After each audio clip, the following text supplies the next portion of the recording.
Hey soldiers, we are on a mission. We have got to get this high interest credit card debt paid down. Americans have over $1 trillion collectively in credit card debt. And on average, that debt stands at 24% for the interest rate. Okay. This is killing our ability to purchase assets, to save, invest, and also build generational wealth. So what we're going to do today is we're going to talk about why we're here, what brought us to this point, okay, so that we understand the nature of the problem.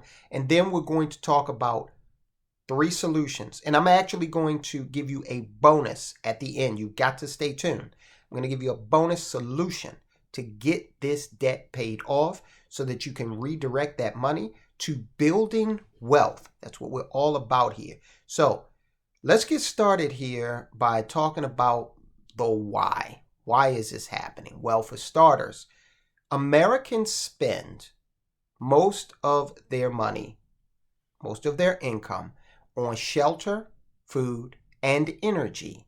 Now, as we know, since the pandemic, inflation has been roaring.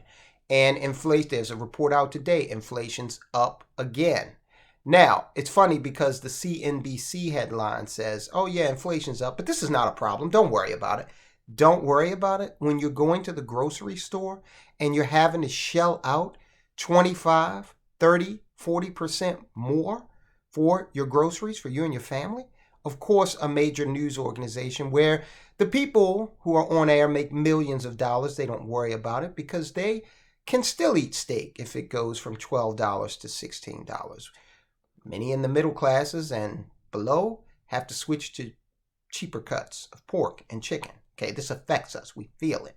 Now, we're spending this money on food, energy, and shelter. Energy being a huge driver of almost every other price increase you see, because everything you buy, almost, has to be transported to a location. And then you have to go get it. All right? And that takes energy as well. So you are exposed to higher food prices because it costs more to grow it. Fertilizer, harvesting, sowing, all involves energy. Okay? Those prices are passed, those hikes are passed on to you. Then they got to ship it. Again, passed on to you for food, clothing, all of that stuff. Now, interestingly, Americans, as one of our biggest expenses, can be cut back on and have some of that money redirected into paying down debt. Believe it or not, guys, what we spend on entertainment is, on average, 22.7%. Almost 30% spent on entertainment. Guys, we can do better. And we can take some of that savings and direct it again toward paying down this debt so we can get back to wealth building, right? Now, I imagine that this is probably a function of mainly sports, because no longer can you take your kid down to the old ballpark and get him a hot dog and, enjoy an afternoon of baseball for, $10. That's long, long gone. All right. These Major League Football games are very, very expensive. Basketball, don't even talk about it. So think about ways you can cut back on the entertainment. Maybe instead of going to the concert, Beyonce tickets are like $1,200. I don't get it. Buy the album. You can play it several times, in the car. You can play it at the house. Instead of going out to the entertainment venue, to the football game, to the Beyonce concert, on and on and on, maybe say, hey, look, we're in an emergency mode right now. Let's bring this back home, okay? Let's do more activities at home. I'm going to sound real old-fashioned, but I mean this. Buy a board game, okay? We need to get back to being more cohesive as family units. Anyway, buy Monopoly, all right? And that'll actually teach you some economic principles in the process. So these are the things we're spending money on, but it's because of inflation that we're spending more money on it. Don't fall for this trope that they're trotting out on many news agencies saying, oh yeah, well, Americans are spending more, as if this is just something that we're frivolously engaging in. No, Americans are spending more because inflation is higher. And so therefore we have to spend more to eat, to live in a shelter, and to obtain the energy we need to move around, go to the job, pick up the kids from the grocery store, take them to soccer practice, go to church, on and on and on. All right, so now we know the why. What put us here? Inflation. Okay, and again, inflation is, there's a CPI metric that's out today, the 10th of August, 2023. Inflation's up again. All right, so that's the other thing about inflation I want to briefly mention before we get into these solutions and these tactics to get this debt paid down. Inflation is never going to go. You're never going to see a point where you're going to go walk into a grocery store and say, hey, I remember this gallon of milk is priced at the same price point that it was in 2019. Prices have returned to normal. No, the new normal is higher prices. Inflation has always gone up, but it just has gone up precipitously in recent years. So let's get the conversation started now about these techniques. You might want to pause this video, write it down, rewind, whatever you have to do. And you definitely want to share this video with a friend, with a loved one, because at $1 trillion in collective credit card debt, believe me, friends and loved ones are sharing the brunt of this as well. So more people need to know. Now, the first thing you could do is you can call up your credit card company. And I would highly suggest this. Call them up and just say, I need a lower interest rate on this card. Now, you might be thinking, Tyrone, you got to be smoking something. Marijuana is legal in Maryland. Tyrone, are you indulging? No, I get high off of quantum physics. You can call your credit card company and you can ask them for a lower interest rate. And according to Bankrate, 75% of people who request a lower rate, they actually get it.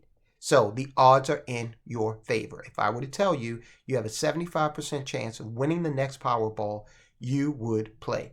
Some of you play anyway. Lottery is an unofficial tax on the poor. By the way, video for another day.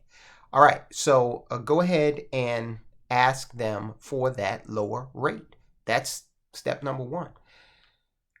Number two, 0% interest balance transfer. Now we've got 3 plus the bonus, so hang on in there.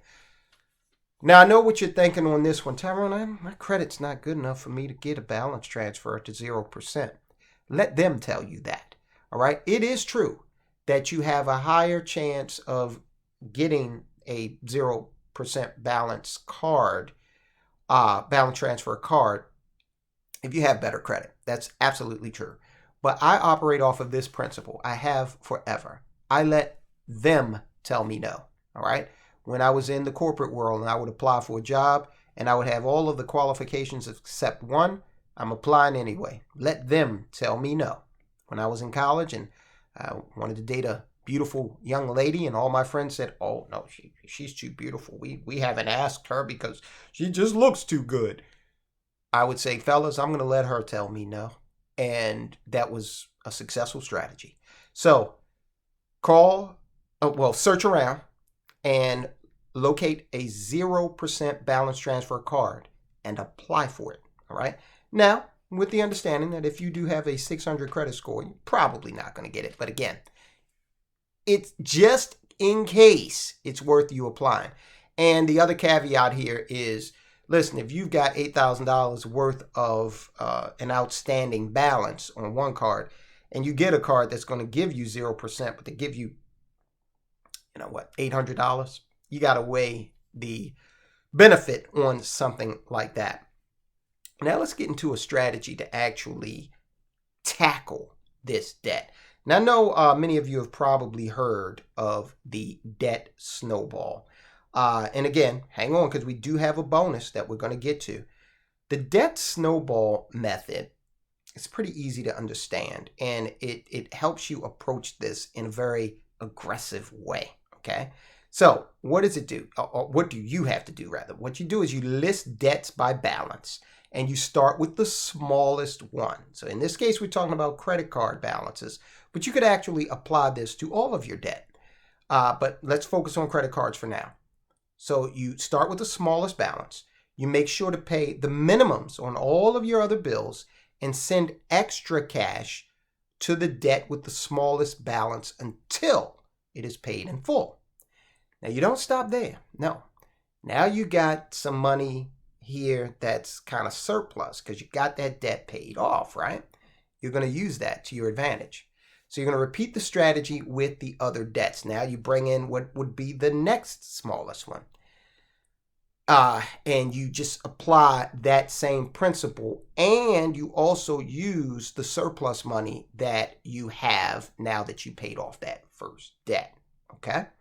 All right, so that's an aggressive way to handle it. Now, this is the bonus, okay? We've gone from a snowball to an avalanche. So pay attention.